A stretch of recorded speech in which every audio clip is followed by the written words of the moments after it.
Go ahead. Hey, you're back. Got Lily here. TK. And we're going to bring you some very touchy subjects, and that's about teen pregnancy, girls having babies and don't have the husband and the father in the home. And I think TK has experienced that with her friends. She's a younger person. She's in her 20s. And I'm in 60-ish person, so we have two different generations here. And in my time, you couldn't get pregnant and just have a baby and be okay. They sent you away to your family or a cousin or auntie. You had the baby in secrecy. Somebody in the family took the kid. You go back to school. Or they would put it up for adoption. So what's happening now, TK? Well, lately, there's been a lot of younger girls under the age of 15 that are more and more into sexual activities than their parents know, from the sexting till taking pictures just to improve or impress a certain boy at their school, and end up pregnant and alone and struggling.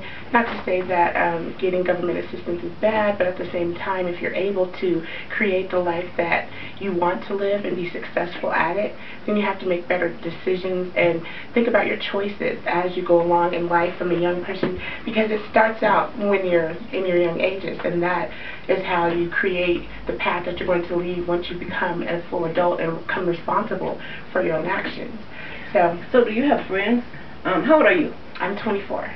Okay, and you have a group of friends that's in your age group? I do. Okay, and do all of them have children, or do you have children, first of all? I don't. I don't have any kids. I've never been pregnant. I like to practice safe sex, and that's just something that was instilled in me from a little girl. Oh, that's wonderful to hear that. Yeah. So tell me about some of your friends that have kids. What are they going through? Just a lot of stress and struggling from not being able to feed their children throughout the whole month, and paying bills, whether to sacrifice from getting something that they need for something that they want, just making bad decisions as a mother. And becoming a parent at a young age causes you to still be a child while you have children, and you're not able to make those decisions that is for a household. You're really thinking about yourself because you didn't have enough time to take care of you before you have to take care of a lot of and things have changed exactly since my time, because see, when I was coming up, if you got married, like I did, and my mother had a shotgun wedding. I hate to say that, but it's true. She actually pulled the shotgun on my husband when she found out I was pregnant. I was in the hospital, and I was 15, and she went to the house with her shotgun and told him he was going to marry me. He always told me it was a shotgun wedding, but until the day she died, and he was at my mother's funeral, that's when he told me that she actually did that. So I can't say that was good, because he treated me, I guess I was treated okay, but I think if I had not been pregnant, him being forced to marry me, it kind of made him feel like his whole life was taken away. Right. So when he got ready, I had like 3, and I had kids right behind each other. So I had like 3 kids. He would get in the car, he would get dressed to go out and be with his friends. I'm holding on to the car with one baby here, one hanging on me, and yeah, it's very stressful. Right, one in my belly, and telling him, please don't leave me. But he would go anyway. So, yeah. I mean, it's like, who's going to take care of those many kids? Right. My and that's what would. you also have to think of, too, is the men. Like, you may want something, and you think that, getting pregnant by this certain man or young gentleman because he has a successful future, you think on the way, having a child can change all of that, from the future to your whole life. And so you want to think about that, because the men have different priorities. They're right, what happened in my family. Right. That's the girls, they look at these guys, they're a great sport player, oh, he's going to be rich, he's going to be famous. They have a baby, and then they talk about child support. Right. Oh, the baby need Pampers. Then these young boys it's so many young guys, too. Yeah. That has babies, that had to quit school to get a job, without a high school education at least, and some college nowadays. You got to have college. And it's just you're not going to get a job that's going to support you, and a household, and a baby, and diapers, and milk, and your clothes, and it's just too much. So we have to rethink kids, and then I saw on TV where they were getting pregnant on purpose. Yeah.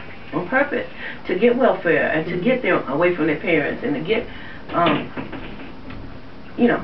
their own place. Yeah. So but it's not working, because the system is not giving you enough. Yeah. It never had, it never will. It's also very unclassy. You don't want to be a young girl who's been had by half the city before you're able to buy a pack of cigarettes legally, and I think that's just very unattractive. So you need to think about the morals, the type of person that you want to be perceived as. Therefore, that's how men and business women or just associates, period, will treat you as if you act. True. That's true. Yeah. And you know, I mean, a lot of people don't understand. I'm an older person. Right. But I just don't do anything. I could, because, you know, and you know yourself, there's a lot of young men that would just give me all the dick I want. You know what I mean? But I don't do that, because I think a lot about myself. And if you're not the type of man that you can help me pay my bills, you can help me keep my car fixed, if I can't do it, what do I need you for? Some type of ambition, some type of goal. You want to see that that person can provide something that you don't have in life, so that it equals out to partnerships. Right. And then you don't want to be the one doing everything all the time. You know, and then that's what I'm thinking of young guys coming from, you know, Miss Billy. I can get something from her, you know. And I've actually had them to try to trade me something what I'm selling for sex, and I don't need that. That bad. And it's also the other way around. We have like a lot of young men that I know of today. I don't know if it's based in Colorado only, but they feel like the women here provide for their men absolutely too much. Don't hinder your men. I think they do. Let your man get out there and be a man. Come home smelling like a man that got done working at a real job with a real paycheck. Let your man be a man, because you only hinder him for the future, for the past. With you or without you, he's still going to be lost. Because he's never been able just to be a man. That's the nature of being a man. I've had girls to give my grandsons, because they're nice looking men, anything. They bought them cars, bought them watches, young, beautiful girls with jobs. Like, why do you have to buy some dick? I don't believe, that don't make sense to me. And as a plus-size girl, that's what most people think that I am. This girl who's just calm, cool, and collected, maybe depressed and lonely. So if you say a couple of nice compliments, that, you know, she's all open. Exactly. Totally the opposite. I'm overconfident, very, very high class, I think, in myself. No matter what my surroundings is, I make it the best. And that's how you need to feel as a woman. You have a temple, and you need to use it as a temple in a positive manner. Amen to that. I could put that on a sermon. That was beautiful. But that's how I feel, you know. And I got granddaughters. I don't really know what they do, you know. But I try to instill in them, I don't care what age you are. If you carry yourself a certain way, men will treat you that way. The class act. That's right. Got to be a class. But I mean, you know, I have friends my age that give away pussy. I ain't trying to be funny, but they do. And I'm like, don't you think you're a little bit too old for that? Right. I mean, you know, you can find a man that you could really do something with, but you ain't just got to go grab you somebody and just give him something because you're so horny. Because you can't be that horny. You know, I just don't believe you can be that horny. But anyway, I was a teenage mom. My mother married me off. My husband went to the service. I was in Tacoma, Washington. I was 15 and a half. By the time I was 16, my baby was born. And I didn't know how to act. I actually was still a kid, and I was a grown-up. I had to step in the mother's place. But I knew how to take care of kids because my mother had 10 children, and I helped her take care of hers. And there were girls there that didn't even know how to take care of babies, so I felt good. And there was a military hospital where we went. But I used to have to hang out with these soldiers' wives, and they were all like in their 20s, and I'm 16. They're watching soaps. I get on the floor and play with their kids. And then one day I come over and they told, the little boy tells me, I can't play with you. I said, why? He said, because you're a grown-up. I'm used to playing with my sisters and brothers. But all of a sudden, overnight, I'm grown because I'm pregnant. And so, and I'm married. And that hurt me. But then I knew I had to learn to grow up, you know what I mean? But it's hard, and I used to have nightmares that I would be trying to get to my classes in school with my books, and I could never get to the class when I didn't even want to go to school when I was in school. But after you get, and in my day you couldn't go back pregnant, so that was like a devastating to me that I could never go back. And that's, you know, that I went. There are some good and bads, and at the same time, like, there are resources and things that you can do if you do happen to get pregnant.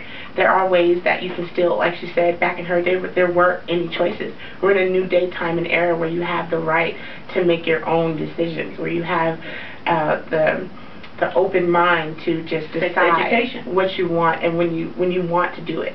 So you have that time where you can decide to get pregnant, even if after school or after you learn a degree, a trade, learn something so that you have something to pass on. Because when you didn't have the chance and they really wanted it, it seems like the generation that I live in now throw away the fact that we have that opportunity just given to us. We need to take full advantage of it right now while it's here, because we didn't have sex education. Yeah. I didn't, when I had my first child at 15 and a half, I didn't know where she was going to come from. Right. And that sounds dumb for that old girl that age. Nowadays, they know everything. Mm-hmm. So I'm in a military hospital, and I'm crying and everything, and I had to go to the bathroom, and the nurse tells me, I goes in the bathroom, I have this pain, I can't get up. They tell me, I told you to stay in the bed, and they wasn't nice to you. They were really mean. And I'm saying, hurry up and cut the baby out, because I thought that's where babies come. They get cut out. Right. Although I seen my mama have plenty of them, I never knew what, and you couldn't just go to the internet and look. Right. So when I found out it came out your butt, I was really shocked. I was shocked when I found out it was coming out of there. Because it was secretive. It was so secret, everything. That's for adults it's to no do excuse at a certain now. point in time. Yeah, and children were hid from it, you know, because it was something that... Or the storks brought the babies, or cabbage fat babies. Yeah. We heard all kind of stories. Yeah. Do you know, the first time a boy kissed me, I thought I was pregnant, because my mother told me if a boy kisses you, you're pregnant. Yeah. So I ran home from school, and a whole drove of kids. I'm running out the classroom. I ran home from my school, and everybody ran behind me. I'm saying, I'm pregnant, I'm pregnant. The ugliest boy in the school kissed me. That's not. But that's what I'm saying. I could see it if you had a hard time. I mean, if you didn't. I got pregnant, I didn't know, because when my mother lied about that, I didn't believe nothing else. Right. So that's how I got pregnant. But nowadays you can go anywhere, and I'm talking to my 10-year-old grandchild about everything, because if they watch TV, they're going to find out everything. You might as well tell them the truth. Or if we tell the truth to our kids, we'll do better. So yeah, I totally agree.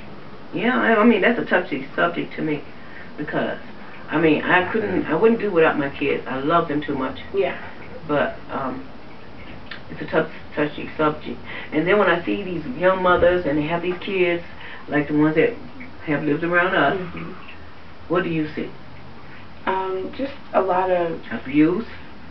And they're like really depressed on a daily. There's never a happy moment to where they're able to enjoy life. And if it is, it's just a front, because we're all around. It's like the mode that you're supposed to be in because there's people here. But once you're alone and you have to deal with life by itself, then it hurts a lot more, because you have to face reality. It's like sugarcoating life, and then once they finally get an adult to taste that piece of candy, which is called life, it breaks every piece of teeth that they have in their mouth, because it's so hard. Everything's been sugarcoated all their lives. Give it to them straight and expect the same back from your child. I believe in that. Yeah. Yeah, honesty. So how were you raised? Because you seem to really kind of... We were raised in the church.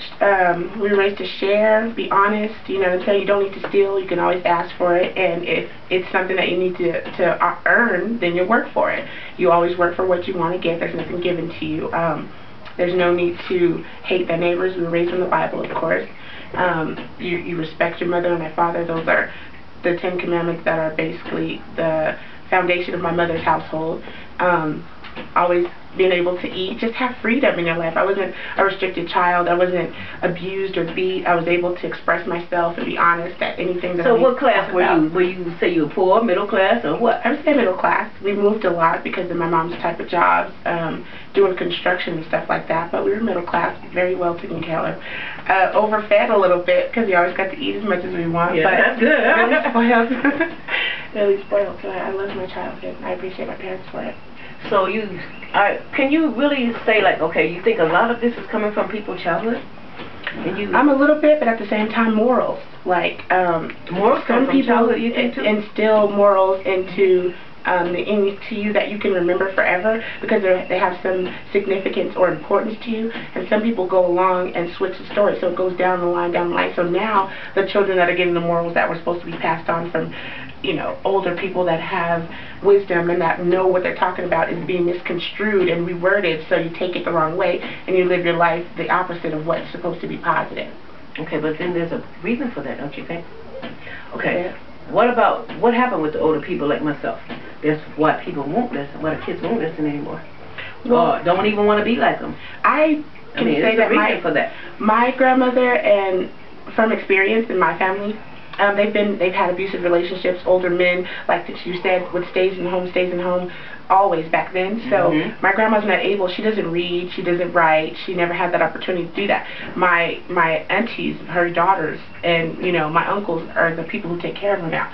So for her to give us any type of knowledge is just like impossible, basically, because she's forgotten everything. She's been more closed up. She's 85. Oh, well, she lives a good life, though. I mean, really good life. Besides the abuse that came from my grandfather, I think, she was very blessed. Yeah. Because the men didn't know no better back then, too, I think. See, for slavery, they were abused, and then the men put the abuse on the women, and the women put it on the kids, and I mean, it was just from slavery. It's the mentality that we had, So I can't blame our ancestors for doing some things backwards, but they did a lot of things right. But we wouldn't be here today. So nothing's perfect. What we're trying to do in this day is work out why the kids are like they are today, the men are like they are today, the women are like they are today, the society is like it is today. We want to know, and that's why we're here, and we'll be right back. Thanks.